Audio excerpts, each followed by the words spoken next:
ঘুম ভাঙল, দিন উঠল। ধানের খেতে যাই রে ভাই, বউ বলে খালি পেট, আমি বলি খেতেই তো চাল। আবার কি ছড়া কাটছো? খাবার তো খাও। তোমার ভালোবাসায় তো পেট ভরে মালা। ভালোবাসা দিয়ে ধান হবে না, হাঁসগুলো কিন্তু ডিম দিচ্ছে না।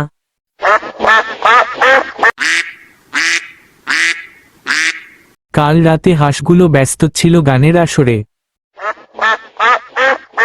রঘু হঠাৎ দেখল একটা সাদা ঝকঝকে হাঁস বসে আছে। এই হাঁসটাকে তো আগে দেখিনি, এটা আবার কোথা থেকে এলো? তুমি যদি আমাকে কষ্ট না দাও, তাহলে আমি তোমাকে প্রতিদিন একটি সোনার ডিম দেব। হাঁস কথা বলে, মালা, দুলাল শুনছ, কোথায় গেলে? কি হয়েছে? হাঁস কি ডিম খাবে বলেছে? না রে ভাই, হাঁস কথা বলছে। হাঁস বলছে প্রতিদিন আমাকে একটা করে সোনার ডিম দেবে। হাঁস, তুমি কি সত্যি কথা বলছো? হ্যাঁ, আমি যদি শান্তিতে থাকি তাহলে তোমরা প্রতিদিন একটা করে সোনার ডিম পাবে। পরের দিন সকালে রঘু হাঁসের বাসার দিকে যায়। রঘু দেখে তার জন্যে একটা সোনার ডিম অপেক্ষা করছে। রঘু দ্বিমত নেই।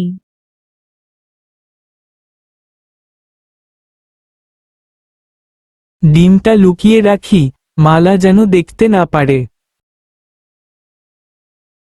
আরে ভাই, আমি তো এখন বড়লোক হয়ে যাব। ওই এটা কি দেখলাম ঝকঝক করছে? এই মনে, এই ডিমটা হাঁসের উপহার। এই হাঁসের ওপরে সন্দেহ আছে, অত বেশি ভালো হলে মানুষ ভয় পায়। তুমি শুধু সন্দেহ করো, আজ থেকে আমরা গরিব থাকব না। রঘু, খবর শুনেছি গ্রামের নিয়ম অনুযায়ী সব কিছু বিশেষ জিনিস গ্রামের ভাণ্ডারে জমা দিতে হবে। রঘু মনে মনে ভাবল, তাহলে তো প্রধানের কাছ থেকে জাদুকর হাঁসটার কথা লুকাতে হবে। দুলাল বিশ্বাস করে না যে হাঁস প্রতিদিন সোনার ডিম দেবে। যদি হাঁসটাকে একবার রাতের বেলায় দুলাল হাঁসটাকে চুরি করতে যাবে, কিন্তু হাঁসটা জাদুবলে অদৃশ্য হয়ে যাবে। লোভ করলে কিছুই পাবে না।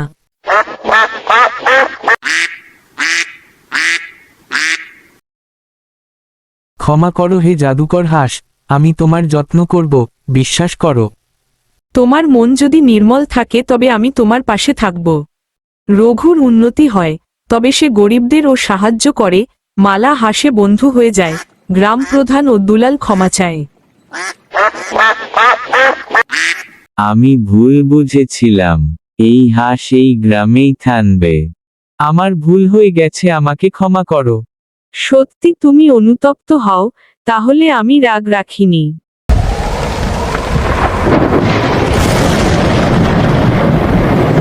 আপনি কি হাঁসের রাজা? তুমি আমার কন্যাকে আশ্রয় দিলে, তোমার মন দেখলাম। এখন তোমার ঋণ শোধ করার সময়।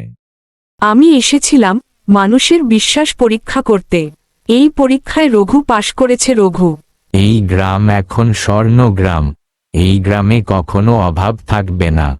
বন্ধুরা, সততা, সরলতা আর ভালোবাসা, এটাই জীবনের মূল ধন।